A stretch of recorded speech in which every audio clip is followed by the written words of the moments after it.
Hare Krishna, everyone. Hare Krishna. So we're back again. My dear friend Michael Dixon in his beautiful sound room. You used to call it the rocking room. Yeah, and the rocking chairs. Rocking chairs. and we just had a rocking kirtan. Yes, we did. Which is beautiful. And Michael was learning to play the kartels, and he has sort of half of a tabla, the high end of the tabla. And I was playing a little bit of drum, and we were having a nice little kirtan.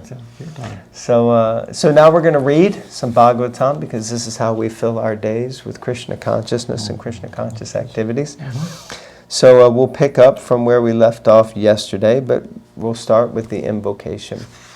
Om Namo Bhagavate Vasudevaya. Om Namo Bhagavate Vasudevaya. Om Namo Bhagavate Vasudevaya. Beautiful. Okay. So would you like, Canto 4, Chapter 21. 21 is entitled, you can read it? Chapter 21 is entitled Instructions by Maharaja Prithu. Yeah, an R with a dot under it. Don't go there. A dot under it. Yeah, R with a dot under it is Ri with an I, Ritu. Okay, and text 43. Okay, you can go ahead and start. Oh, respectable personalities present here. Is that right? Yep. I beg the blessings of all of you that I may perpetually carry on my crown the dust of the lotus feet of such Brahmanans and Vaishnavas until the end of my life. Wow, that's beautiful. He who can carry such dust on his head is very soon relieved of all the reactions which arise from sinful life, and eventually he develops all good and desirable qualities. So did you understand that? Half of it. Okay. Yeah. What did you understand?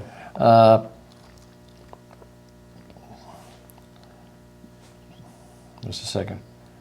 Eventually, he develops all good and desirable qualities. If you do the blessings and you, I don't quite understand the dust of the lotus feet of such Brahmins. Okay, yeah, because that's a most important point. Yeah. So, it is. This is great. So it is simultaneously a sort of a metaphor, but also it's not. So when we bow down in general, if you bow down to something or someone, it's a sign of respect or a supplication. Yeah, that makes sense? Yes. So we're either like, someone who is a subject of a king, he would bow to the king. Okay. So he bows down. But if you see someone whom you have a lot of honor and respect for, then you might also bow down. Bow down to them. Of course, in the West, we don't bow down to anybody because, why should I bow down to anyone? Right. Because I'm the king. Yeah, people should bow down to me. Right. That's the Buddha mentality. But especially in India, in China and Japan, many of the Eastern countries, bowing, even doing this, you see each other and you go like this. That's right. That is just an abbreviation of getting down on the floor and doing what? And this is the point. Putting my head at the lowest part of your body. Okay. Which is? Your feet. The feet. So to put my head at your feet is a sign of respect. And that's where the lotus feet come into. Yeah, and lotus is again a metaphor, terminology that, and we could open that up for so long, but it means that your feet are like lotuses. And why is the lotus considered special in spiritual activity? Because a lotus starts in the depth of a pond or a lake or a kund. Okay. It grows from the mud, from the underwater, doesn't it? I mean, when you see lotuses, they have a stem. Are they the only ones that do that? No, water lilies do that. Many other things. I mean, most everything that's a plant starts growing water, in. But I just didn't underwater. I thought they need to have air to get up above. It starts underwater with the seed, and then it grows up through the water and comes up to the top, right? A lotus flower, and it sits on top of the water. Oh, okay. But if you ever notice, the lotus kind of sits on top of the water, but not exactly in the water. Yeah. So it's just above the water. And then if you put water on a lotus, it beads right off and runs off because because the finish on a lotus is like wax. Wow, I didn't know that. So you can. Is that the only? No, I plant that does that? think water lilies are similar, water lilies, okay. but for sure, it's like they say, water off a duck's back. Yeah. So water off a lotus is the same. You drop a bead of water on it, and it just rolls right off. It doesn't soak in. Exactly. So now the lotus sits on top of the water, not in the water, but on top of the water, almost levitating just slightly, But ever its so stem slightly. is still connected But to the this? stem is still in the water, down in the depths of the murk. Wow. But yet it is unaffected by the water. So a lotus is a sign of transcendence. Yeah. That it means we may be in the material world, I like understand. Lord Jesus Yes, said, yes. we may be in the material world, but we are not of this material world. So I'm simultaneously in the Symbolic. water, Yeah. but I'm not in the water. And if the water comes on me, I'm not affected by it. Yeah. Wow. So that's the principle of a lotus. So when we refer to the, like sometimes in Bhagavatam, the navel of the Lord is described as a lotus, or his eyes are described as a lotus. I see it almost every other page. Yes, the lotus feet, the lotus navel, the lotus eyes. I never quite understood and it why. just means the transcendental. Transcendental. Now, when they say the eyes, because the Lord's eyes are shaped like a lotus petal. Like a petal. Because they're round here and then they go like that. Okay. So they're like lotus petals. Yeah. So anytime this terminology of a lotus is used, it's referring to that which is beyond this world. I see. Otherworldly or transcendental. Yeah. Right. So when we say the lotus feet, he says, on my crown, the dust of the lotus feet means on my crown. So the king is saying, on my crown, which demarcates me as the ruler. The ruler, right. As a lord. Yeah. I am a lord. I wear the crown. People bow down to me. But what's on my crown? The dust from the lotus feet of the Vaishnavas and the Brahmanas. So on my head may be a crown, but on that crown is the dust of the Brahmanas and the Vaishnavas. And that means that I'm simply their servant. That although I may be walking upright with a big crown on my head, but on that crown, that crown is actually always at the feet. It's always supplicated or bowing down at the feet of the Brahmanas and the Vaishnavas. That's amazing. Is that your interpretation, or is that basically? No, we can read the purport now and see what Prabhupada says. Okay. But it's basically, it says, and he who can carry such dust on his head is very soon relieved. Same, it's the one we just read. 43. Oh, okay. Is very soon relieved of all reactions which arise from sinful life, and eventually so basically what it's saying is that if one can carry that humility, then that humility will free him. And the blessings, you said it, the blessings of the Brahmanas and the Vaishnavas will free him from the reactions of past sinful activities, and also will help him to develop all good and desirable qualities. Wow. So those things, though, are byproducts. They're not the goal. The goal is simply to be of service, to be a servant, to be a humble servant of a Vaishnava or a Brahmana. And if we're the humble servant, then naturally we become free from sinful reactions. And naturally we develop good qualities. So like that. But let's read the purport. You can read. It is said that one who has unflinching faith in the Supreme Personality of Godhead, which means unflinching faith in the Vaishnava or the pure devotee of the Supreme Lord, develops all the good qualities of the demigods. Yas yasti bhaktir bhagavatya kinchana sarver gunas tatra samsate sudaha. I'll leave that up to you. Prabhupada, Prahlad Maharaj. Prahlada Maharaja also said, Naisham matistavad urukrammangrihim. unless one takes the dust of the lotus feet of a pure Vaishnava on one's head, one cannot understand what the Supreme Personality of Godhead is. And unless one knows the Supreme Personality of Godhead, one's life remains imperfect. A great soul who has fully surrendered to the Supreme Lord after understanding Him fully and after repeatedly undergoing austerities and penances for many, many lives is very rare. The crown of a king is simply a big load if the king or head of the state does not actually bear the dust of the lotus feet of Brahmanas. Remember that long A, Brahmanas. Brahmanas and Vaishnavas.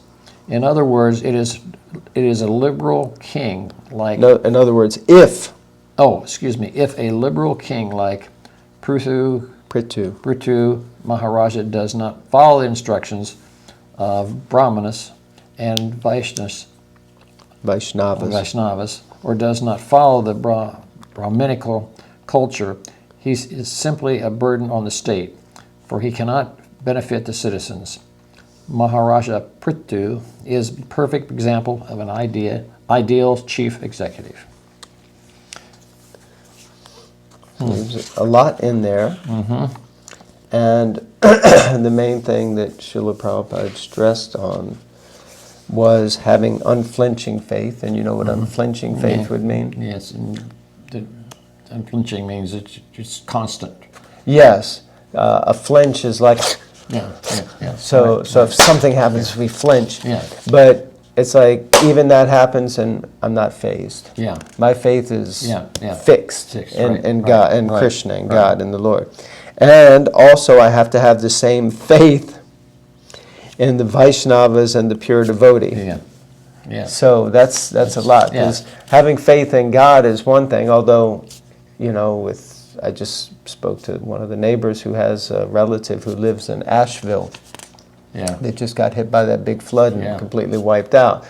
And so, you know, you might think, why has God done this? So it's easy to lose faith in God. What to speak of mortal men who are just trying to have faith in God. But that's the idea, that we develop our unflinching faith by seeing those who have unflinching faith.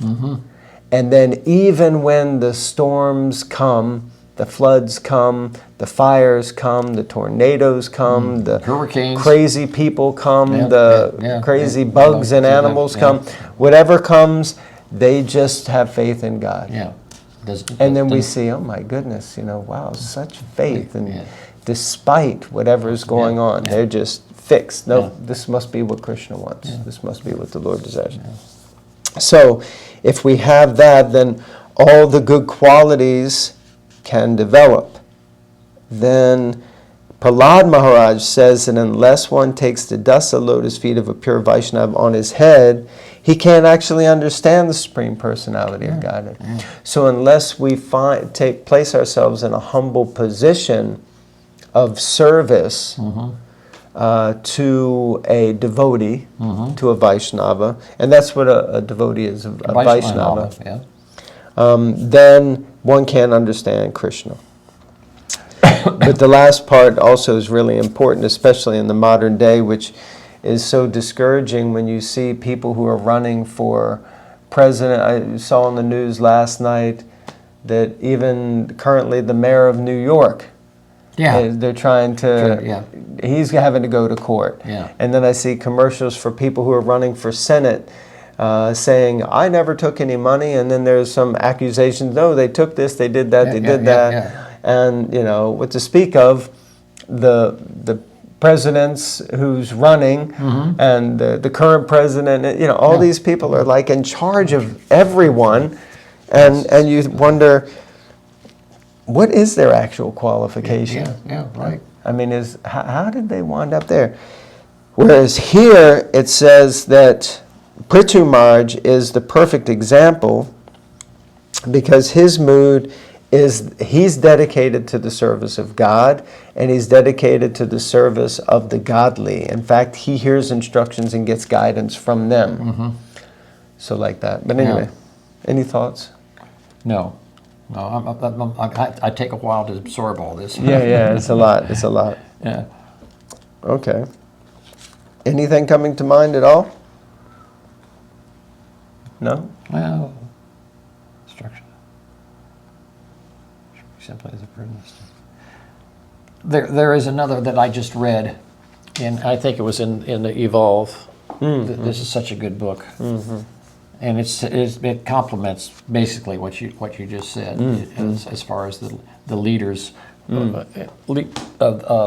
the world. That we live in the age of Kali Yuga, which is the age of ignorance. Yeah. And even the powerful people in the world, the presidents or the prime ministers, can be of better quality than what they are, and it's it's a shame, but it's the day and age we live in, and that it's just to be expected because of what we have here now, and with basically the age of ignorance and quarrel and confusion, hypocrisy. Yeah, I try not to dwell on that so much but then when I see that going on, and then I've just read it, and I guess it's nice because it's not that we dwell on it, but we should be aware of the fact that that's what it is. Yeah, exactly. And this is having an effect on people. Yes. Nice. The whole world's that way. It's not just us. Not just my little neighborhood or my little family it's perpetual. Now, what's new is what's going on with the climate and in that people deny. There's lots of people who say, oh, there's no such thing as climate change crisis, or any of this, right? And then look what just happened, and the depth of it. Since I've been alive, I've never seen anything like that come through. I've seen hurricanes before, but nothing like that. It's wiped out highways and so it's we're getting hit by all different things because of this age. Our leaders are not strong like they used to be. And the weather is not comfortable and predictable like it used to be. So you just and you mentioned insects. We started out with the stink bug coming in about 3 or 4 years ago and just inundated us. Now we have the lanternfly, which is everywhere and eating all the trees. They weren't specifically. It's just one thing. They're not indigenous to this area. No, right? they all come from mostly from China. And why is that? Because of all the imports we have. So you can go on and on and on about. It's just interesting. Not to mention all what's just happened in Israel and Iran and that could be a real nightmare of a thing if that gets going again. Actually, though, in one sense, many or all of these things these types of things have been going on for millenniums. Millenniums, absolutely. Bad leadership. The Bhagavatam, this whole pastime here of Prithu Maharaj is excuse me, Prithu Maharaj is the son of Vena, King Vena, who was like a horrible king. Yeah. Yeah. And he was so bad that the brahmanas, the priests, who hardly bring harm to anyone, they killed him. Yeah.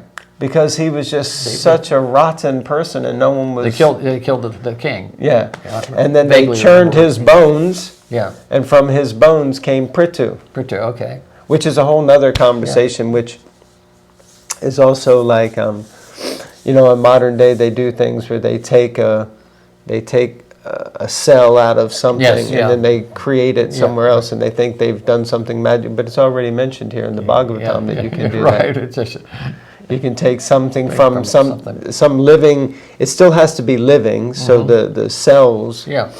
But anyway, so we have bad kings, you mentioned about insects. What was that? I remember even in the Bible it talks about there was this horrendous kind of Oh yeah, the lotus, lotus. locust. Yeah. Locust. Locust, yeah. Yeah, so those kind of things. And that still goes on, and mostly in Africa, but it still goes on. Yeah, those things go on, and then of course floods. Oh yeah. I mean, you got in the Bhagavatam, you got the flood at the end of the at the end of the day of Lord Brahma. There's a devastation. And Noah's Ark in the Bible, and we know even here in Harper's Ferry, I remember when we were down there, how many times has it flooded so madly down there that it's, wiped out the whole town. Yeah, yeah. So it's not that these things don't happen. Right, right. And they have been going on. It's just, and they're not going to stop. It's not going to stop happening. No, just because we know how to predict the weather a little bit better theoretically. Yes, that's right. We know there's a hurricane coming. Yeah, you can run for your life. But still, it's gonna affect, and also the mad thing is that I think everyone was really worried it was going to hit Florida, and Florida hardly got. Went right by Florida. Yeah, it wasn't even the impacted place that was hit the worst. It was the place inland. Exactly. That's completely unusual. And it had been raining there 3 days. They already had like 10 inches of water before it even hit. So it was, so it was already saturated. I don't watch a lot of TV, but I do watch the weather report. And just to give a classic example of what we're talking about, it's we're in October. And in California and in New Mexico, Arizona and Nevada, it's going to be close to 100 degrees. A couple places are 100 degrees in October. There's breaking records everywhere. Yeah, well, where we're going, Phoenix, in a couple of weeks. Phoenix is just... It's like 2 months, 3 months. There hasn't been a day under 100 degrees. Right. And I looked for the forecast, and for the next week, it's 100 degrees every day. Oh yeah. When I saw that, I'd be thinking of you. I was on the subject. Maybe I will call you someplace when we get to Detroit. Hopefully it won't be that way in Detroit. But Detroit, no. Well, you're going to have the opposite, probably, right? Yeah, that's what I'm afraid of. We're going to have. I mean, I doubt if it would be snow, but it would probably be more chilly, I guess. Yes. Yeah. I hope so.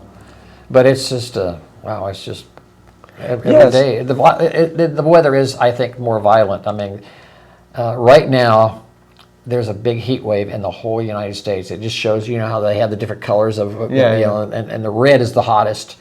I mean, all of Texas, all of the whole area out west is just red. So it's another real heat wave coming through. Isn't that amazing? Where is that coming from? The threefold miseries: adhyatmic, adidaivic, and adibhotic. So adhyatmic means miseries of our own body and mind. Yeah. That's adhyatmic. Adibhotic means the miseries of other people's bodies and minds. Insects, animals, snakes, and then spiders. The third is the nature. Is nature. Yeah, exactly. So it's all there. Okay, we're going to close for now. So thank you all very much for tuning in and listening to us rant on about the weather and natural disasters. And please read the Bhagavatam, and thank you again, Michael. We're not going to have another chance this trip, but hopefully another one in the future. Yes. ever so grateful for your kindness and your friendship and your association and for your enthusiasm to hear and chant and read. Yeah, it's just such a blessing. Hare Krishna. Hare Krishna.